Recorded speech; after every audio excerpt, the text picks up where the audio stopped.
I had the opportunity to interview our SVP, VP, and a director over our digital ad sales program. We thought the conversation was wildly helpful and very informative, and it would be helpful for you to hear from them. So, without further ado, let's watch the interview. So the first thing I wanted to ask you guys was why is it so hard for companies to manage their SMB business in the digital ad space? Jay, you want to kick off? Sure, why not?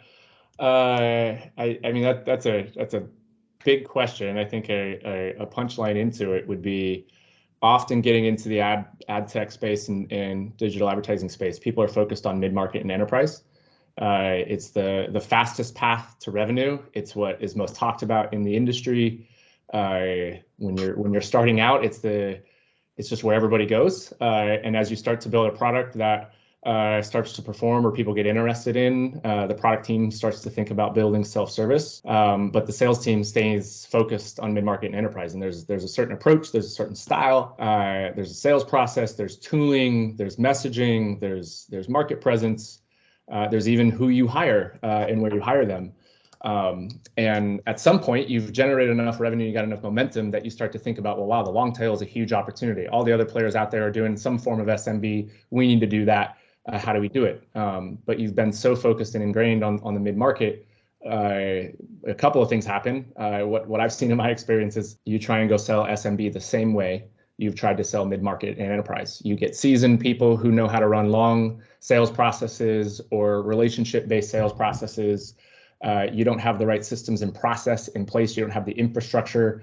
SMB is a high-velocity transactional systems approach where mid-market and enterprise are basically the exact opposite. And so SMB is difficult because you build a business on a different strategy and then try and go down market and realize it's a lot different and a lot harder to approach. And so outsourcing with folks who have the experience and know how to scale that fast is why we've been successful. I think Shay touched on it a little bit, but like the complexity of having a very scaled process, a one-to-many approach, becomes very challenging very quick. And so when you think about it, and you're like, my mid-market or my enterprise account manage 5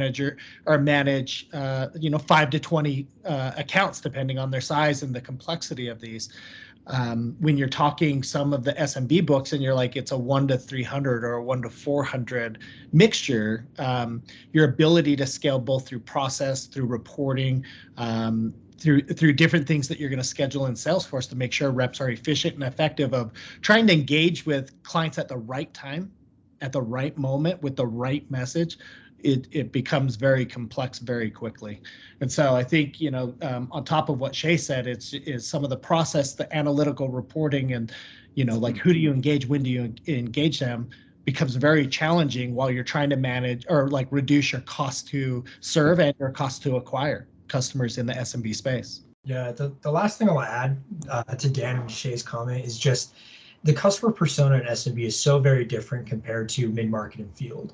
So the way that you're talking about your sales process, the way that you're talking about the features and advantages and benefits of your product needs to be simplified and rooted really at what is going to be the value prop for these smaller SMBs. A lot of times you're not working with folks who have been in the industry for years and years, who understand marketing or who understand where do I need to invest money and how to track it and all these things. A lot of times it's their first time dabbling into any type of ads and media. And so you have to simplify your product, train your individuals, not just to how to sell my awesome product or my awesome platform, but really like, why is there advantage to advertising in the first place? What kind of ROI metrics make sense?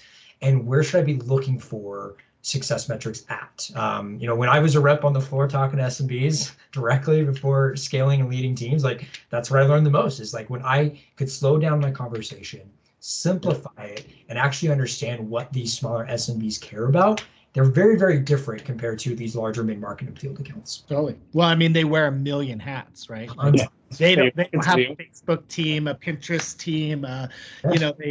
They're trying to solve all of it, and then you start adding in attribution cross-platform, and they're just like, My It's favorite thing was, the first time I talked to an SMB versus, a field mid-market type customer is field mid-market. They have, these key results at every sub-metric. We want specific click-through rates. You want our ROI of X. We want to make sure our attribute window is Y. So we're seeing contributed conversions coming through in these different windows. And the SMB client goes, I just want to make money. Like that's Right. how are you going to judge your success? If I'm making more money today than I was yesterday, it's because they aren't as sophisticated and they don't look at all of those sub metrics that a lot of the mid-market and field counterparts do. Thank you for watching part 1 of this interview. Part 2 will be coming out shortly, where we talk more about training these ad tech sales reps. We'll go in much more depth into that topic. So if you're interested, stay tuned, and we hope to see you next time.